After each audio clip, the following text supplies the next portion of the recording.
I think a lot of people might feel like they need to start from scratch. And I want to encourage people to work with what you have to begin with. You actually may already have a capsule wardrobe because you continue to reach for the same items on a regular basis. Mm-hmm. They're just crowded by all of the other things. And so one of the...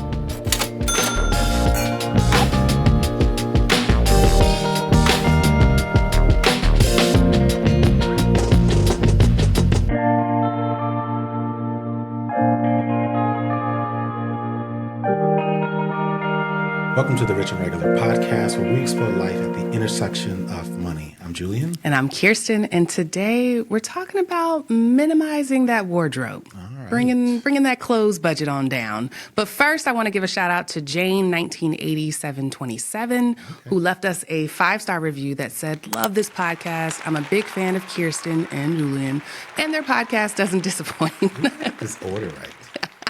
I want to do an audit of how often. Let me finish Jane's review because it's well written and special. Jane says, "I wholeheartedly recommend it to anyone that wants to improve their finances or their life. Check it out." I don't trust Jane. I don't think I've ever met a Jane. I'm kidding. I appreciate you, Jane. All right. So the reason I wanted to talk about clothes is because we are about 6 weeks into the new year by the time this episode comes out. Yeah. And, you know, you're auditing your resolutions and seeing if them budgets are actually budgeting. And when it comes to discretionary expenses that you can flex up or down, cars and clothing are at the top of the list. I feel like those are the two pain points for a lot of people. Yeah. And then the second reason I wanted to talk about this is because, yes, I am hopping on the TikTok trend of de-influencing. Have you heard of this? No. Yeah, it's been around a couple months, but basically it's it's a backlash to influencer culture, because if you are a woman, every time you log on to social media, you see other women selling you clothes. They basically act like mannequins, and they try it on and like invite you to get ready with them. And so you'll see a woman like in her undergarments. She's your same body type or size. You know, they kind of brand themselves and the algorithm does what it does. So if you're mid-size, plus size, if you're teeny tiny or snack size, like you will see a woman trying on clothes, and then she throws out a link to her bio, her stories, or her LTK. Okay. Which I don't know if you know what an LTK is. I didn't. I don't want to know. It's fine. It's just another app. It's like a flea market for influencer stuff, where you can just shop their stuff and then they get a percentage off of everything that you buy. So yeah, that's why I wanted to tackle this. Yeah, I thank you for giving me a tour of the corner of the internet that I am never on. I'm going to make sure I don't click on anything to make sure I don't accidentally venture into that world. Don't send me anything. None of it. It's an interesting topic, and it's one that I've wanted to talk about a while, because I know it's something that you certainly put at the center of your debt payoff journey. And it's something that even now as an entrepreneur that we try to think about and figure out ways that we can find that balance. For me, what I'm particularly interested in when it comes to wardrobe is that it plays a very interesting role. So to your point, it's one of those areas where there is a way where you can very quickly and easily get caught up. Mm-hmm. There is that social and cultural implication, and we're going to talk a little bit about that, where it is just generally understood that at certain levels, or in order to unlock certain levels of earning potential, or when you are given a particular job that holds a particular position, that all of a sudden that comes with your own responsibility to look and carry yourself a certain way. So there's almost like this built-in cost to getting a promotion, if you will. Yeah. And I remember in the past we even spoke about that, like, what is this promotion costing you? Right. And wardrobe was a really important part about that. And so that's, for me, is why I am particularly interested in it, because I think what we want to help people do is identify some ways where they can find a better and more affordable balance, one that doesn't completely get them out of the game and mean that they are removing themselves out of consideration for that or for those big jobs, but also right sizes the budget a little bit. And I think streamline makes their every day of getting ready to go to work or whatever it is just a little bit easier. Yeah. Outside of work, were you ever a clothes person? Was that ever the instrument that you used to express your identity? No, I've never used clothes to express my identity in my professional life. I think outside of my professional life, like in my personal life and creative and those kinds of things, you know, on occasion I would do that. But if there's one thing that I've learned about myself, It's that I kind of go in waves. This is like I am not a horoscope guy at all, but this is where I think I particularly show up as a Gemini. I'm either or. Yes. So if I'm going to get dressed up, I'm getting dressed up and I'm what they call suited and booted. If I'm not that, I am the exact opposite. Like I am completely as comfortable as it comes, and I could give two shits about what anybody thinks about what I have on. And I've always gone like that. And so when I go through those waves, it's like I spend a boatload of money on what I'm wearing, but I learned over time that I'm going to spend that money on pieces that I know are going to last me a really long time. And when I'm not, then I'm just not. Yeah. And I don't think I've ever met. Cold. Yeah. I've seen your like aesthetic change in terms of what you're saying, where you decide it's an athleisure season or you decide that it's a different type of style season. I don't think I've ever known you during a clothing phase. I've known you through a accessories phase. You used to be a strong hat guy when I met you. You had all the Kangles, all the Newsboys. I had all the caps. I loved them. But yeah, I haven't worn them. Yeah. I think I actually literally gave them all away. I think you did. Or just threw them away. Yeah. But yeah. So yeah, I don't, when I think about wardrobe today, I'm very much in an athleisure, if you will, creative kind of feeling. Middle-aged dad. Middle-aged. Oh, I'm loving it. I really don't care about clothes that much. I actually just learned that there is a term for people, going back to one of the earlier episodes of Costco, like Costco casual. Oh yeah. I didn't know Costco had it. That's funny because when we tweeted that we got a membership finally, somebody was like, "First person says, oh my gosh, where have you been getting all your clothes?" And I was like, "What? Why would I get my clothes?" Again, we were completely new to it, and then we got there and realized the entire there's a whole center mall of the store was just piles of clothes, and then we started doing some research about it. So, long story short, there is a reason why we're talking about it. And I think, and we'll get into this probably immediately after this, but it's also a matter of just introducing an idea to people that I don't think a lot of people have heard of. And for those who have heard it, they have probably not seen themselves in that. And so I want to talk about that a little bit and hopefully educate people, but also give them some license to better feel like themselves, but also not feel like there is this built-in budget buster that will always be so long as they have a job. Yeah. I mean, I think if you think about people's relationships with clothes, it's not without reason. There's a bunch of historical context that shows that clothes were the things that separated the haves from the have-nots. And even if you look at more modern research, there is a body of work that suggests the way that you look, the way that people perceive you on a professional level is going to impact your leadership skills, your ability to manage up, your ability to get jobs that are, maybe above what you're qualified for, those ideas. Whether or not you're a threat. Or whether or not you're a threat. Right? Like, and that takes it into a completely different category. But to your point, your clothes in many ways does define you. And I think that's why this practice, I should say, I don't want to call it a habit, but why it's one that I think is so hard to break. Yeah, when I first started working, my first job was at Target, and we had a uniform, red and khaki. And I would try to zhuzh up my red and my khakis, but I didn't go through this initial ramp up of trying to dress the part to get the part or look the part. What I did do to make up for the fact that I couldn't use my clothing as this outward expression of status was buy this luxury car. So every day I would pull up in the parking lot in this brand new shiny Lexus and get out in my uniform. But that was my way, back then when I was chasing status, when I was chasing other people's perceptions of me, that was the way that I solved for it. Where it's like, I can't do it with my clothes, but I'll do it with my hair, my shoes, and this car. I don't know that I ever really went through that. So like, even when I think about my own professional progression, I started my career in the kitchen. And so style was really not much of an issue at all. Yeah, utility was more important, probably. Correct. It was much more about whether or not this is something that you can wear 2 days in a row and it would still be durable, smell good, and be presentable. Now, over time, when the identity of a celebrity chef started to really shine, which is right around when I was still cooking professionally, that's when you did start to see where the style and the presentation and the type of apron that you had on and Egyptian cotton pressed chef coats, and I had all of those things, but it was done for me. It wasn't something that I made a decision to go out and invest in. I was working at a luxury property, and this is something that they just provided for you with the ingrained name and those kinds of things, and I took great pride in that.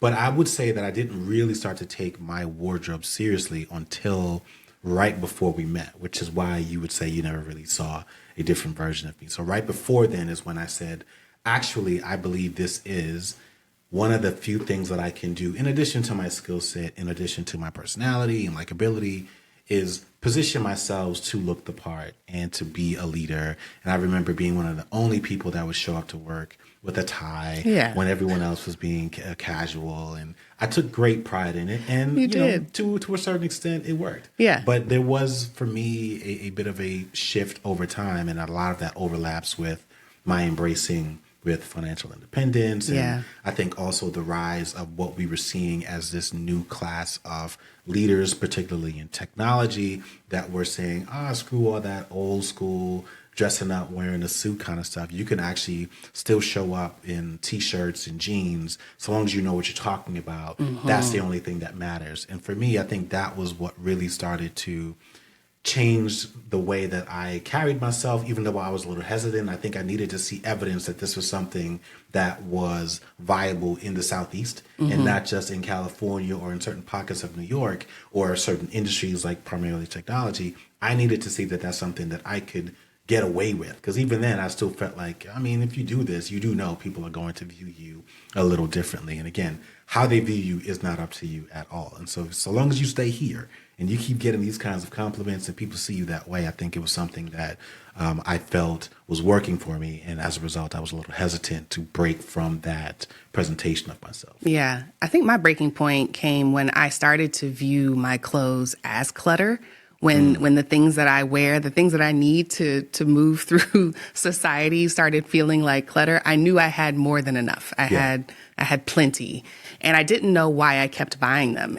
Ultimately, I know now, I'm saying it now, that this was a status thing for me. But at the time, I really had to unpack, why do I keep doing this? Yeah. Even if you zoom out from our personal experience and just think about the industry, every industry has a core customer that they center themselves around. This core customer has a need. If we're talking about big pharma, that core customer has a need for relief and healing. If we're talking about technology, that core customer has a need for efficiency. But when we're talking about fashion, that core customer has a need for identity. For sure. And I was, experimenting, trying to figure out who I was, what circles I wanted to fit in, what kind of friendships and relationships I wanted to attract. And I was using clothes as that magnet. Yeah. Now, there's an author who wrote a book called The Status Game or Status Games. Book. Yeah. And he talks a lot about identity. He actually calls it one of the most powerful or valuable things that we have in our possession. And he talks about how so many people will spend enormous amounts of money just to gain marginal boosts in identity. Yeah. And that's exactly what I was doing. But when it comes to status games, he makes it very clear that they come from this deep need to feel above average. Yeah. And that's what makes it a zero-sum game, because your need to feel above someone else is a losing proposition. In order for you to feel above somebody else, they got to feel the same way. It's not a positive-sum game like wealth, where I can build wealth and you can build wealth, and your wealth doesn't take away from my wealth. It doesn't.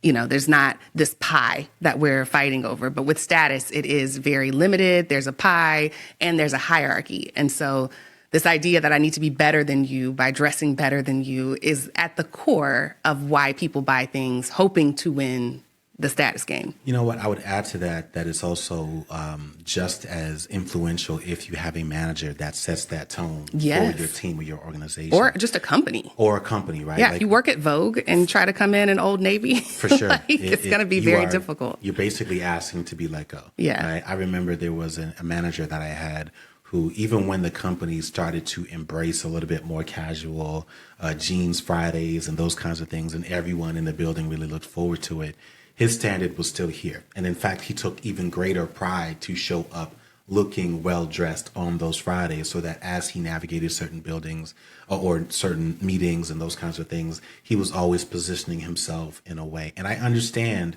why he did it. To your point, it was also very status-oriented. But after a while, again, I think particularly after I started to embrace financial independence and every single cost was being measured, I literally remember making the decision after getting a rental property saying, okay, I actually need a new dishwasher in this property because this one leaked and it started to create an issue with the neighbor downstairs. Let's go ahead and knock out this issue. But there's also this new pair of like Spanish loafers at Nordstrom that I really wanted. They were like $400. And I remember making this decision and saying, you're either going to invest in the wardrobe that's going to help you be seen as a director or a VP, but all you're really doing there is like potentially improving the probability that you get picked. Right. And you also have no control over the timeline. Whereas on this hand, I've got this new cutting edge dishwasher and I know how people feel about dishwashers, it being a lifesaver, whether or not it's quiet, whether or not it's fast, and knowing that that's without question something that can help me get a renter, keep a renter, and add value to the property that I had. And so it was like $300 or $399 over here, or $399 that I know for a fact I'm going to get an immediate sense of return. So I think after making that decision, that's when I really decided to divest in a way. And I said, you know what, if this is the path that I'm on, it really doesn't make a lot of sense for me to continue to invest in clothing here. I'm fine with what I have. Let me figure out a way to work with what I have and see how I can finesse that over different seasons, because some things didn't particularly work. But we also had the benefit of being in Atlanta where we had a pretty manageable climate. Like we pretty much haven't experienced a winter outside of like some really tough periods, which was really only like a week or two long. But all of that to say, I remember saying, you know what, if I could just get a handful of blazers and like a good selection of different colors of chinos, I could probably ride this out for 3 to 5 years and no one would notice. Now, I was wrong about that. A lot of people did notice, because I remember I went from being complimented on how I looked to not being complimented on how I looked. And it was a very sharp turn.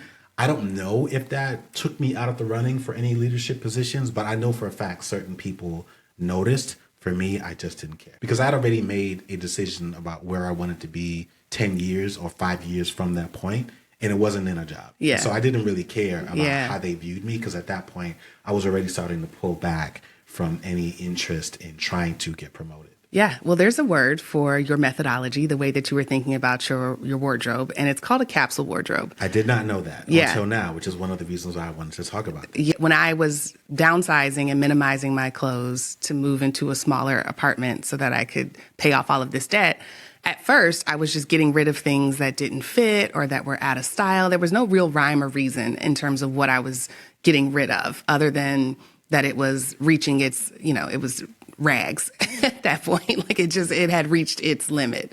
And then I found out about capsule wardrobe, which is basically the meal planning equivalent of building a closet. I like that. And so what you're trying to do is pull out a couple of core pieces and you set your number, whether it's 24 pieces or 40 pieces. You get to pick how many pieces are in your wardrobe. But the idea is that they all kind of go together and you can create all of these different combinations. It's a really fun math problem for people, because if you have 40 pieces, that could net you 568 different combinations. And you try to arrange them like with stripes, blazers, or you can go structured, unstructured. You could go denim, chino, however you want to arrange your categories of things is based on what your style is. And so I adopted this capsule wardrobe probably 10 years ago, where I've been able to swap things out based on this framework of what pieces go well with other pieces. And I think it's important that you didn't know that it was called that, because I've noticed that too. Men don't call it a capsule wardrobe, even though they take on the same methodology as a lot of women do. Yeah, I would imagine some men do, but I've never heard a man refer to it as such. They call it a uniform. They call it a uniform. And even then, it's not exactly what I've seen when it comes to women. It's not so much of a mix and match and it all kind of works. When men are trying to prune down their wardrobe, it's, from what I've seen, it tends to be more so around minimizing decision making. And so you think about, obviously, the iconic look of Mark Zuckerberg or Steve Jobs, where it's like, with the turtleneck. I'm just going to wear turtlenecks. That is my thing. Or I'm just going to wear a gray T-shirt and this is my closet. And it's just a wall of gray shirts. Or even at the professional level, like there is a consultant uniform. Like there's the Patagonia vest and the chinos and, there are these uniforms that exist based on whether you are an athlete or a consultant or a doctor or a middle-aged dad or whatever. But it is very much a uniform. And I think what you're saying is important because their reasons why, or at least the reasons that they communicate around why they're doing it, are related to things that aren't status. It's productivity, it's convenience, it's ease. And it brings up the question, when you have real status and you're not so much worried about perceived status, what other values start to bubble up, and how else can you think about your wardrobe? Yeah. Because some of these people, like the ones you named, Steve Jobs, Mark Zuckerberg, even Barack Obama, like to one of the most controversial moments of his presidency was that tan suit. He went off script, and people noticed. When they talk about why they do it, they're coming from a place of like, I don't really care about your perceived status anymore. I know I have power and status, and these are the other things that I communicate through my wardrobe. I like to make fewer decisions. I like to have a quick morning routine. I like to be able to replace things when I need them. Whatever it is, it's a nice shift in the role of clothing and what it signals to the world. So the cool thing about today's episode is that we actually have someone who can speak on this from personal experience. I think his name is Winston. He's someone that I've known for 30 years. In fact, I just saw him for the first time in around 30 years because when I left New York, we went to junior high school together. We just reconnected. And so when we knew that we were going to have this conversation, he's the only person that I've ever known who has had a uniform for probably maybe over a decade. I could be wrong. So what we're going to do now is call him in and get his perspective on why he did it, what led his decision, and why he thinks maybe everyone should kind of at least consider it. Yeah, let's do it. Yo, man, how you doing? I'm good, man. Happy Friday. All is well. Finishing off the week strong. No complaints. How are you both doing? I'm doing good. We're good. We were just talking about minimalist wardrobes and the steps that we've taken to kind of put a framework behind our style. But we were talking about the difference between what men call it and what women call it. Women call it a capsule wardrobe, and men tend to use the word uniform or style more often. Do you have a word for what you call your wardrobe or your style? Do you call it a uniform or something else? I actually call it something else. I call it an alphabet. Now, I wear a certain alphabet. My team, we wear a certain alphabet, and as you can see, the alphabet is all black. The reason why we call it an alphabet is really just looking back at some great thinkers or creatives. A lot of people had a certain aesthetic, certain alphabet, certain code. It went beyond a uniform. Great thinkers, you look at Albert Einstein, he had an alphabet. It wasn't a uniform, he had an alphabet. You look at Steve Jobs, he had an alphabet. Looking at the creative community, you look at Janelle Monáe when she first came out, she had an alphabet wearing the all black and white. You look at Prince, he had an alphabet. Even in fashion, you look at Tom Ford, you'd be hard pressed to find Tom Ford wearing anything besides a black suit and a white shirt. Mm-hmm. You look at Karl Lagerfeld, the same thing. So for us, for me, my team, and my life, like we have an all black is our aesthetic that we choose. And how did you come to that decision, right? Because I mean, I've known you for over 30 years, and you didn't have an alphabet when we were in junior high school. So how did you come to that decision? Was there just like an awakening, or was there like a turning point where something happened? But what led you to making that decision? No, it was a journey, yes, we know each other for quite some time, just figuring out what worked, what didn't work, but working in the creative community, a lot of our consulting work when we first started out was in the fashion industry, and understanding minimalism and understanding different types of alphabets, different codes. Black never goes out of style. Black is evergreen. And if you're in New York, like black is kind of part of the aesthetic of being in New York. And for us, it really was having that aesthetic, having that alphabet, it created more bandwidth. Like it's one less thing to actually think about. I know I'm wearing a black pants and a black shirt, or black pants and a pair of black shorts. So that's one less decision that I have to make so that I can give myself some bandwidth throughout the day. Like how many times have you having to go to an event or going to a speaker event, like what am I going to wear? And then it takes you how long to figure out what's that outfit's going to be like. I know I'm wearing black. And so And so for us, thinking about minimalism, thinking about sustainability, thinking about understanding aesthetic, like Black never goes out of style. Black is evergreen. And Black is very powerful as well. Yeah. So that was a real conscious decision for us to figure what is our aesthetic, even our branding for our logo is Black. So it translates from the digital space to the IRL space as well. What's interesting to me about that is that you're right. It seems to me like these two ideas are coexisting as you were speaking, which is, and by the way, I'm no fashion expert at all, but I know enough to know that Black in some cases is considered timeless and classic, but in other cases is considered gothic and one that I don't know that anyone would consider professional. And you're someone who has navigated both the creative world and now you are a professor at Manhattan College. Did you have any concerns about how you would be perceived as a professional, or did you feel like that was something that actually may have helped in making you a bit more distinctive? It wasn't even a thought. I know I'm going to school, I'm going to teach, I'm going to be wearing Black. And something I thought about, and a great question, is like, I'm not dressing for faculty, I'm not dressing for my colleagues. I'm dressing for my students and understanding that the students of today, the young people of today, they understand aesthetic, they understand fashion. And so, how can I relate to them and resonate so that we can create a real relationship and break down that barrier and walls? I'm not wearing shoes. I don't think I have never worn a tie on campus in my 4 years of teaching. Like everyone knows me as the professor that wears all Black, summer Black, winter Black, all Black, spring Black. They know what they're going to get from me regardless of the day.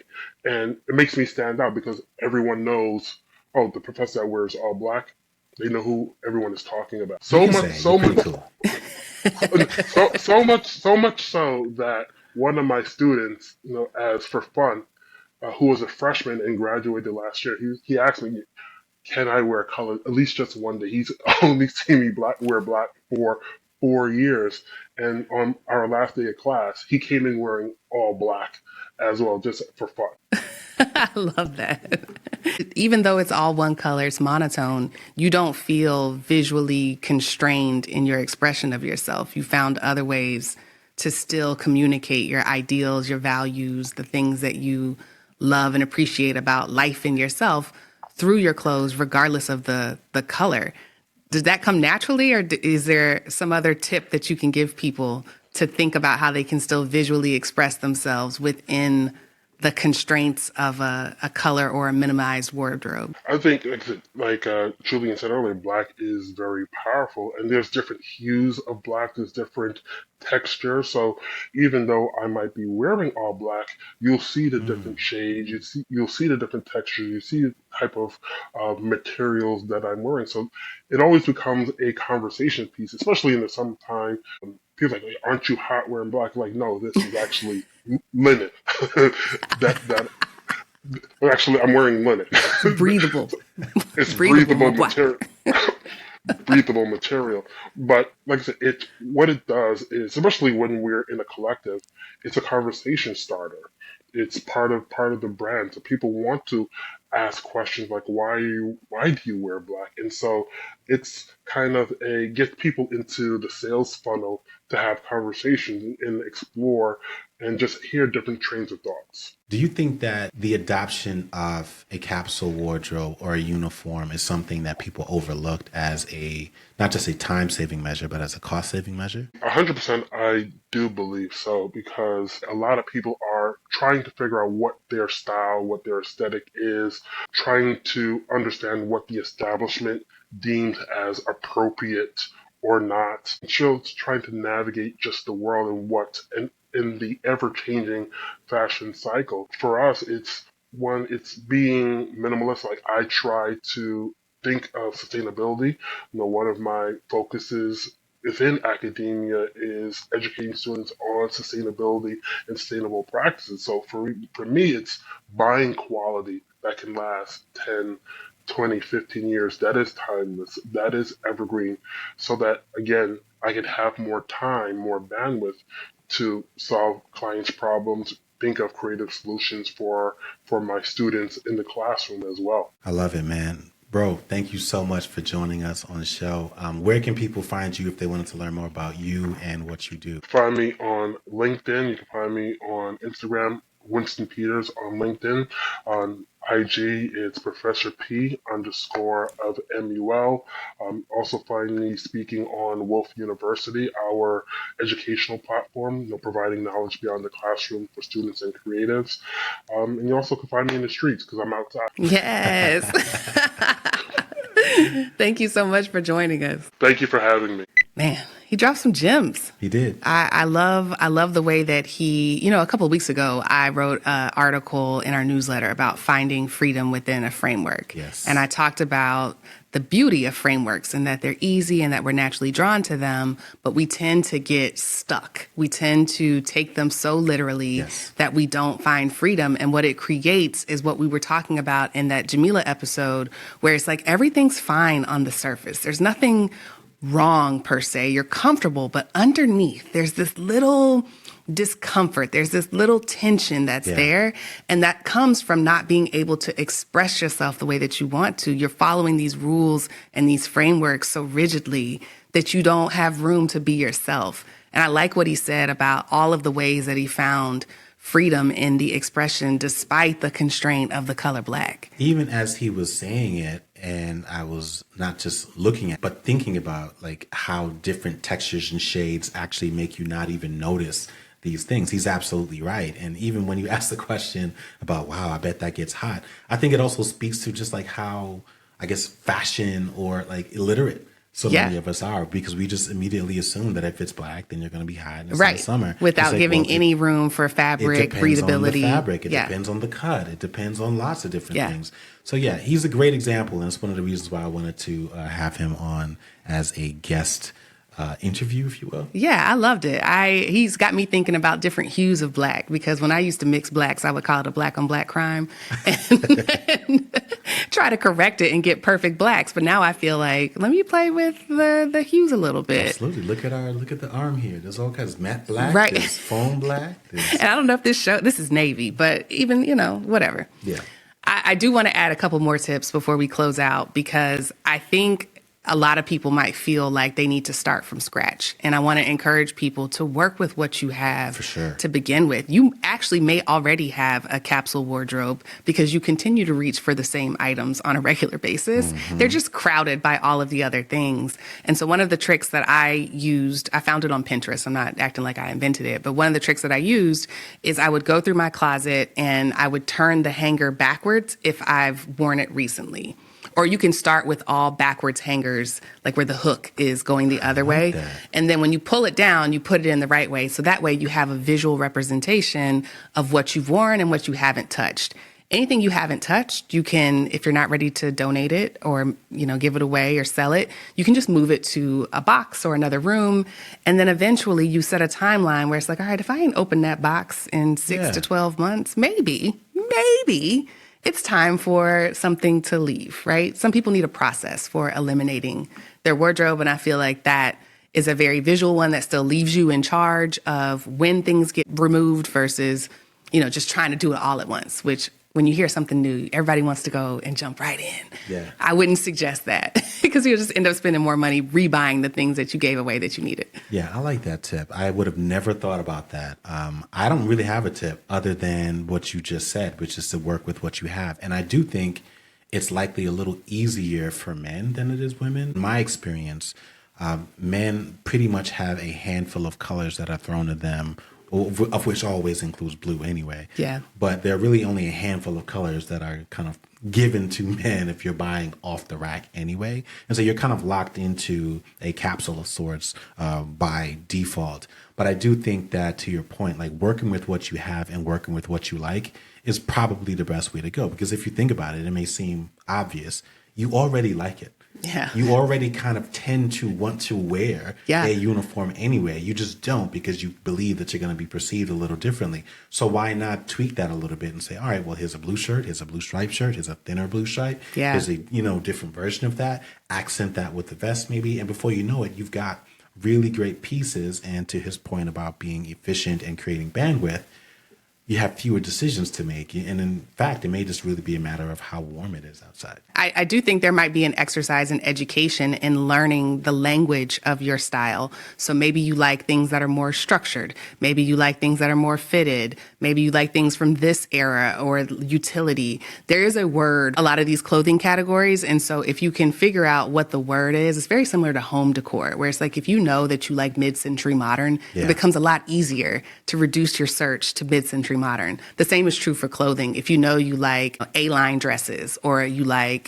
V-cut, I don't know how men's clothes work, but if you like to wear your shirts untucked versus tucked, there's just different language that you can use to narrow down your options. And the last thing that I'll say, because I know there are some people listening that find true joy from fashion and from shopping, and it's not this exercise in status. It is truly a creative expression. It is their art. It is the way that they feel, and they collect these things, and there's a process to it. Like, this is not to diminish that practice in your life. If you love clothes, then by all means, happily spend money on them as long as you're aware of the trade-offs.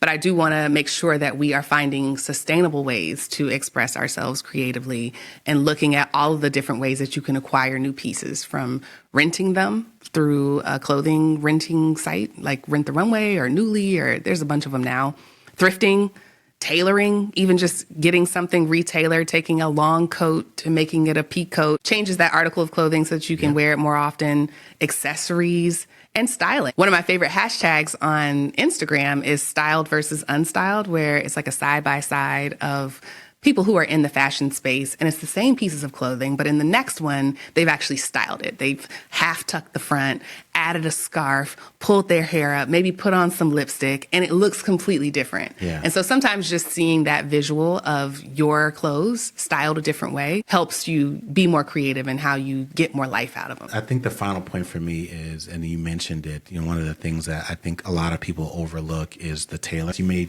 drop your clothes off at a dry cleaner, but most dry cleaners also have a tailor section in there that I think goes drastically underutilized. I've always had a great experience going to the tailor, and it could be that you bought something that's off the shelf, but you need just to kind of fine tune the hem a little bit. And those little things can kind of take something from looking a little kind of scruffy or a little more casual to being a little bit more refined.